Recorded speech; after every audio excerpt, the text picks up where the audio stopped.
coming live to you from Boma Villa restaurant here at Court Business Center in Thogoto.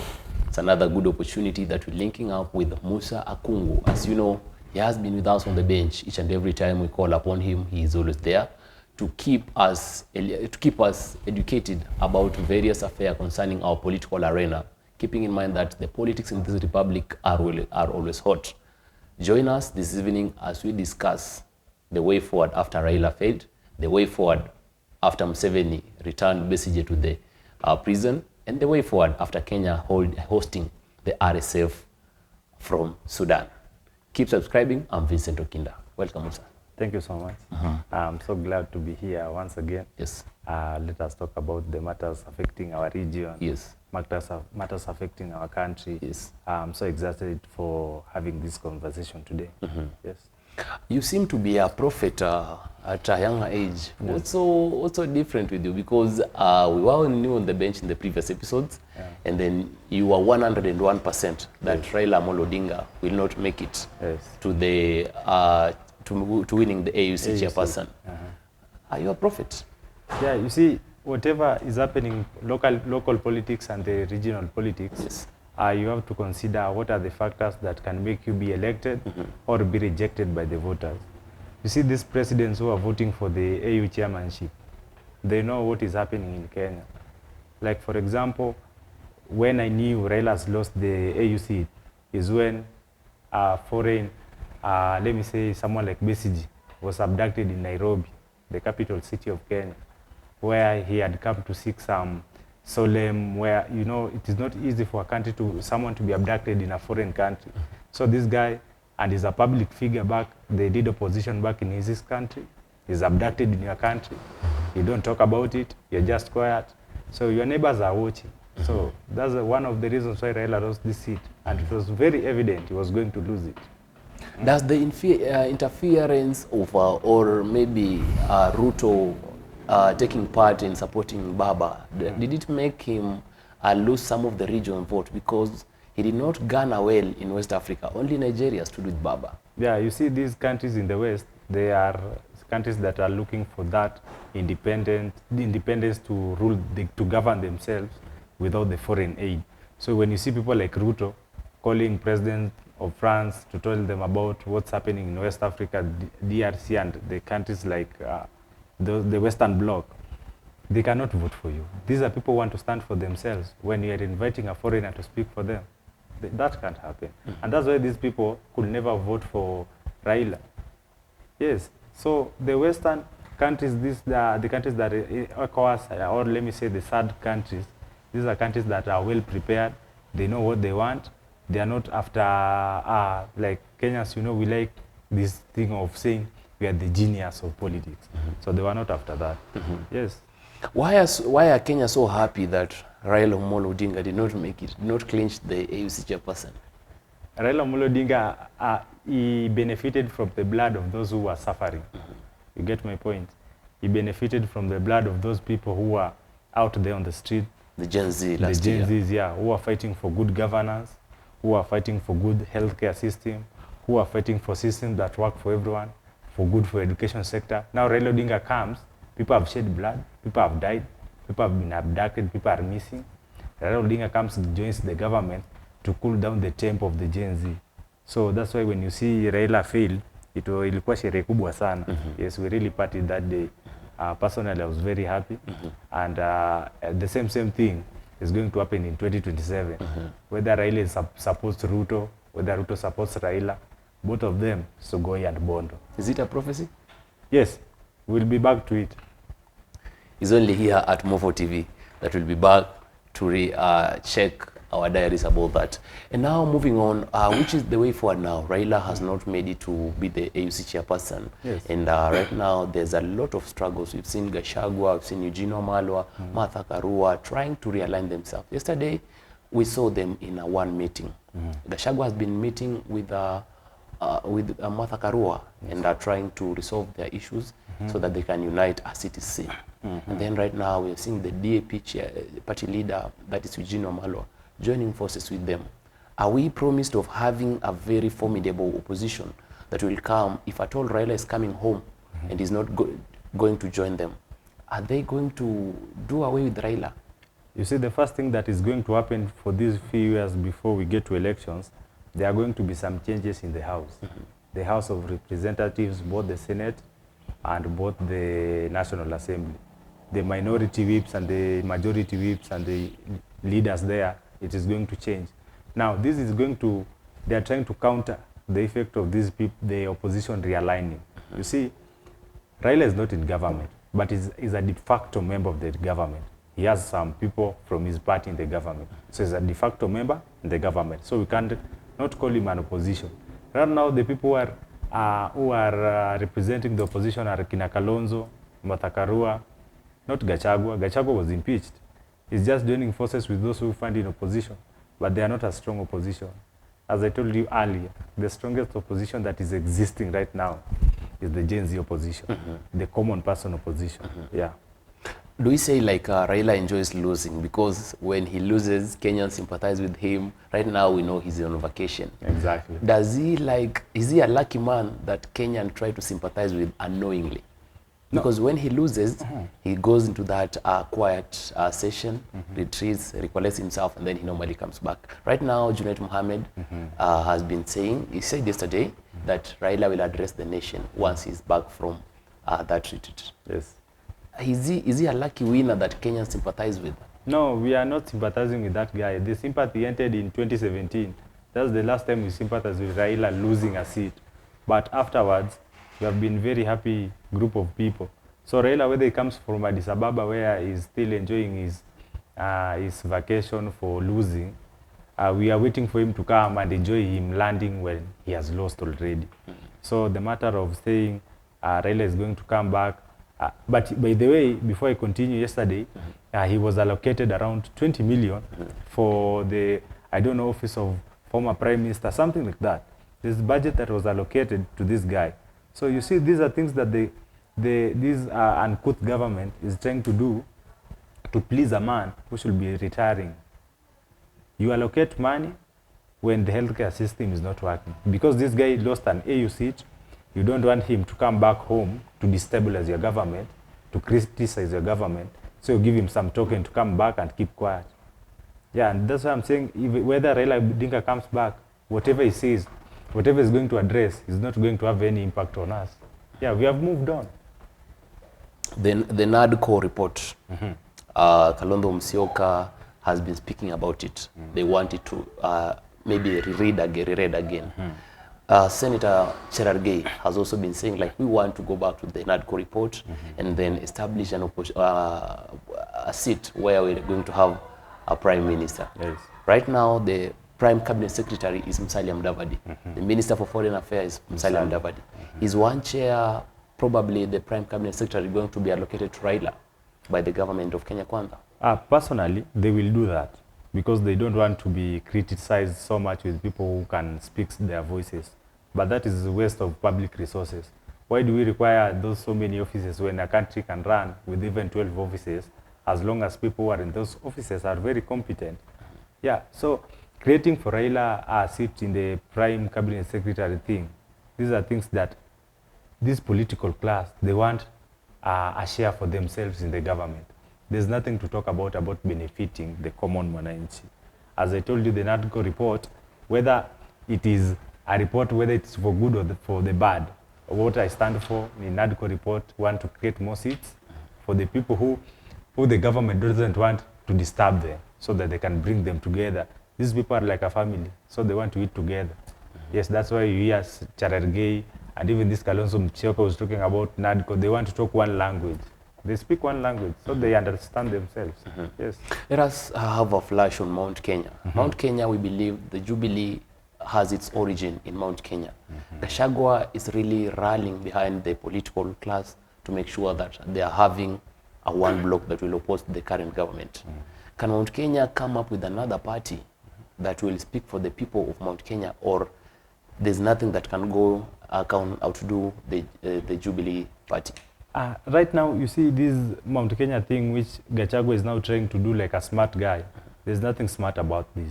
This is just bitterness and wanting to take down the government that impeached him. So Rigathi Gachagua, if he was a good man, he would have spoken the bad things he's talking about when he's in the government. Right now he's just trying, because he cannot vie for any elective seat unless he waits for an appointment. He was impeached, so he cannot contest for any seat. So the Mount Kenya people, the people who they can rely on are people like Irungu Kang'ata, Ndindi Nyoro, who is yet to speak for almost 2 years now. Those are the people who will have voice when you leave alone Martha Karua and the likes. So they will form a party, that's obvious. Mount Kenya will always be a united, they always vote in a block form. You see, they will always be together. So when they say this is our party, this is what we want to follow, where is our guy? There are people who they say, where is our guy? So whether you give their person a seat or you don't give them, but they have agreed to support their person who is in a certain party, they'll go to that party. You see, like UDA, it was not a party for Mount Kenya, but because Gachagua was brought in there like a deputy party leader, being the deputy president, they supported UDA.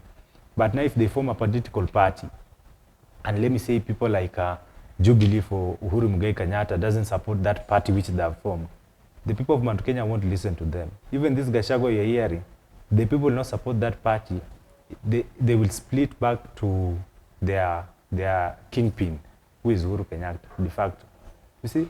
Yeah, so people like Ndindi Nyoro, they have some say, but they're just playing low-key politics. So whether they form a political party, that will be in due course. We'll see what happens. But what I know, these people are always on one-sided. They will not support Gachagua because he has formed a party. They support Uhuru Kenyatta because he's taking them to the good side. Yes, they're always part of the government. They have never been in the opposition. Yeah. The last maybe point about the Azimio and the party thing.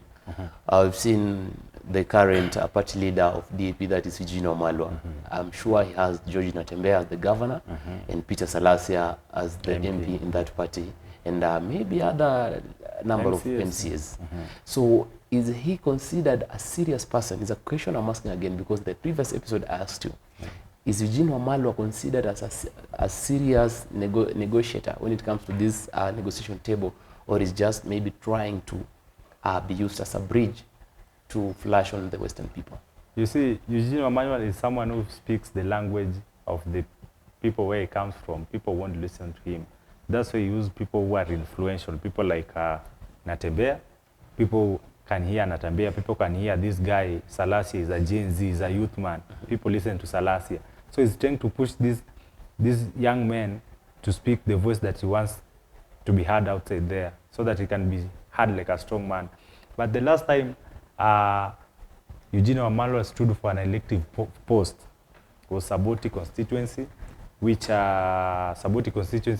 was the member of parliament.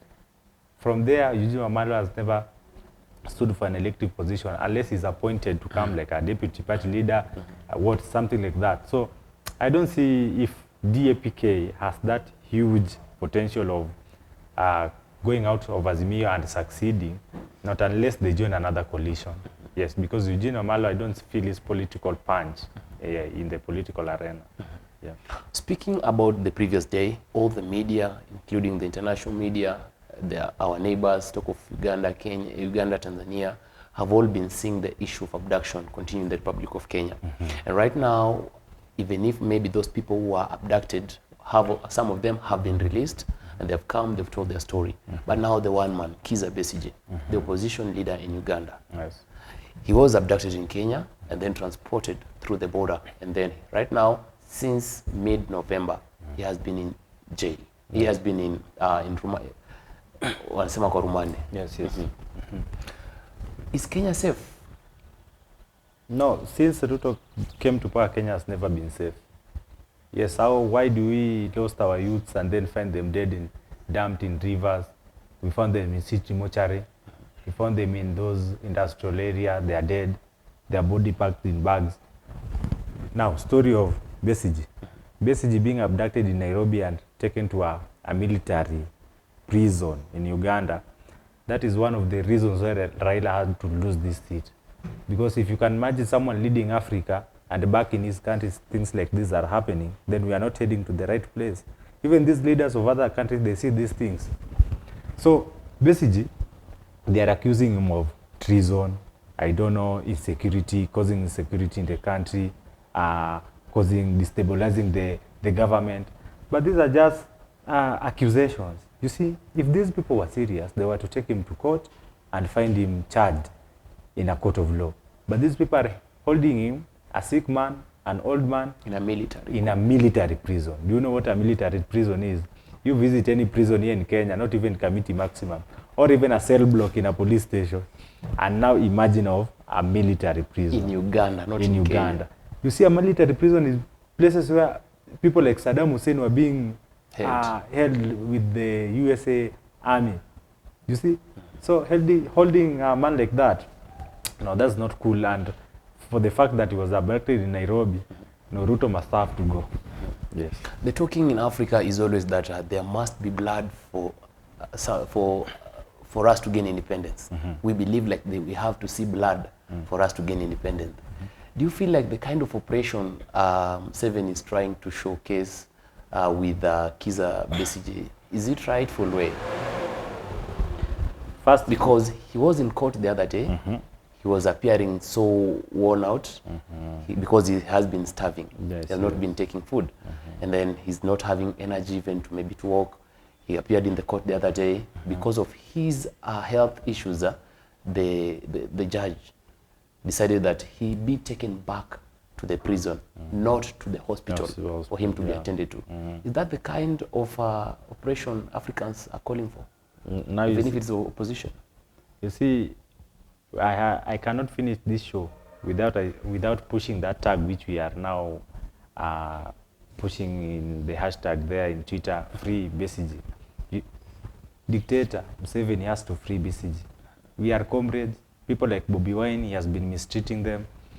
Nobody has to die for you to retain power. This guy has been powerful since I was born. 38 years and going. Yes, this guy has been in power. And it's like I'm going to marry when this guy is still in power.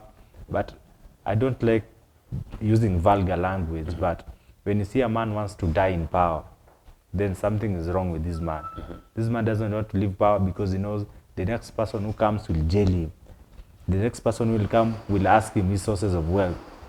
Because no way you are finishing your tenure, then you want to put your son as your successor.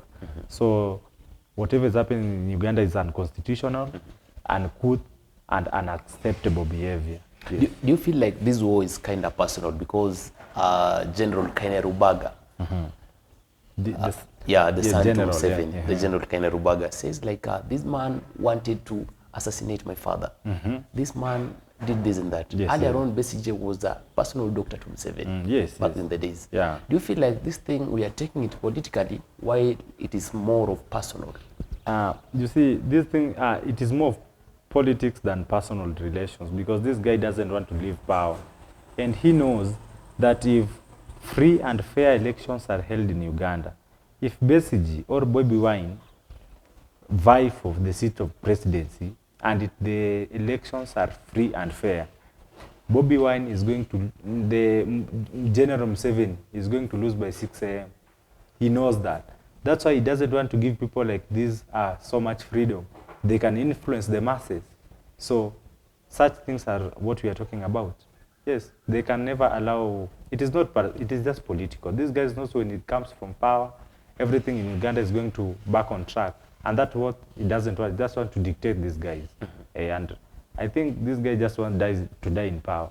Just in a statement, who is to blame in between Besigye and Kenya? Because he was in Kenya for his personal trips. Yes. He did not come as a political leader. He came just as a visitor. Yes. And then he was abducted here in Kenya. Do we say like the international community, the African Union, does it have to blame Kenya for the sake? Yes, we have to blame our government. No way you don't release a press statement talking about what has happened in your capital city, right where the state house is. And Besigye is not just a common mwananchi in Uganda. No one doesn't know Besigye. So it is the Kenyan government to be blamed for that. Very for sure. Speaking about the stability of Kenya and the safeness that we are in right now, can we say like the other day we saw Kenya gave an opportunity to RSF, the rapid support forces of Sudan to have a conference in Kenya and say like they're trying to build a government to launch a peace strategies that is going to operate in Sudan. And Sudan has claimed that Kenya is playing some hostility. Yes, yes. Which way Kenya for this? You see these diplomatic blunders that our government is trying to play in the region. These are the reasons why even one of the more reasons why Raila lost this seat. Diplomacy, how do you handle your neighbors and the international relations? The Minister of Foreign Affairs allows the RSF. This one is not, these people are like, they are not a democratically elected government. The Ministry of Foreign Affairs comes out and protects this guy who came in our International Conventional Center, KICC, to hold a meeting with their generals, with their political allies, to form a parallel government, to go back and rule in their country. We all know that these RSF, they are the people who have been accused of mass murderings, sexual violence, these things like abductions back there, causing instability. And if you remember in 2019 in Khartoum massacre, they are the same RSF that caused that massacre. So if our country can ignore the diplomatic issues that are aligned in the UN Charter and then hosts people like RSF to hold a meeting, and then Prime Cabinet, this Foreign Affairs, Musalia Mudavadi, comes and defends and says, this is part of the peaceful negotiations that we want to bring in that region. No, it doesn't work like that. You have to deal with the government, the legitimate government elected by the people, for the people, and by the people. Yeah, that's what we have to deal with as a legitimate government. And because we have people who only go there and want to think that they can control anything the way they want, that's why Kenya in this region, they are not going to have friends. If you see the data that was released from AU, our good neighbors here, Tanzania, didn't vote for us. Yes, they never voted for us. They voted for that Djibouti guy, and it's because of the diplomatic blunders. Yes. Earlier in the days, I just to finalize this because I'm seeing the director, Silas Dalman, is trying to indicate like time is going. As we just end this, earlier on in the days, we've seen Kenya as a safe home, Kenya as a peace advocates. We have seen Kenya in Amison, that is in Somalia, trying to restore peace. We have seen Kenyans going to different, and right now as we're talking, we have Kenyans in Haiti fighting and restoring peace in that country. Yes. We have Kenyans also who just still in Somalia restoring peace. We have seen Kenya as a home to those maybe nations that have been suffering instability and lack of peace. Yes. But right now we have entered this race to host the RSF, and they have had their first meeting in Kenya, and Sudan has spoken. Yes. Is the situation just throwing Kenya into a looming, long and generational fight that will never end because Sudan are known for this? Kenya might also want to respond for this. Is it just another Goma 2 like that is loading? Yes, this is just a ticking time bomb. A bomb that when it will blast, no one will be able to control. And this is where the forces, the organizations such as UN will come in, you see? So for now, Kenya is trying to bring a fire that they will not distinguish. Playing these regional wars will not take us anywhere. This country will be unstable and we will have nowhere to hide. Where the military will be moving around with choppers, will be moving around with their heavy vehicles, machines, then that means the country is going to a war. And once a war begins between one country and another one, you find the allies will be joining together. And that's what is happening in Goma. The government fights with a group of terrorists in their country. Then you find there's a government supporting these terrorists. So the government is being supported, so the war grows. It's just in between Rwanda and DRC. Exactly. But they're not fighting physically. These are allies. People support DRC. Forces. Exactly. People support Congo. Those are joining forces. And that's how the war grows. And that's what is happening in Kenya. You wait until Sudan releases another memo saying that this thing, we have to take it seriously. Now they have to take their own measures. then you'll know that this thing is not taking us anywhere. We are just going to a tickling time bomb. Yeah. Just looking into that camera in front of you, maybe one advice if the president of Kenya just listening to you, according, which way should he go with this hosting of the RSF? Which way should he provide a peace, a country that we have known for long, having peace in the republic, so that we are not encountering more chaos? Just looking at that camera as your parting shot. The President of Republic of Kenya, Dr. William Samoei Ruto, must adhere to the diplomatic measures that are put by the government, between the two governments, in the UN Charter, so that these peaceful negotiations go on. You can never negotiate with a terrorist, you invite a terrorist to a country to go back and sabotage their own country. So the president must take serious measures and ensure that he reaches out to the Sudan government, so that the legitimately elected government, so that they can sort out this issue. So that they can sort out their issue. That is Musa Akungu, one of the youngest political analysts. He is a prophet right now, as I call him, because he prophesied Raila not clinching the AUC chairperson. That is it from him. From M04 TV, we have been here at Boma Villa restaurant, here at Scott Business Center in Thogoto. In case maybe you have any inquiry for food supply, just follow the number that's here, and then you'll get sorted for your lunch and breakfast. That is it from me right now from M04 TV. Keep subscribing, share our videos, because we are your passport to adventure. I'm Vincent Okinda. My director is Silas Dalmas. See you next time.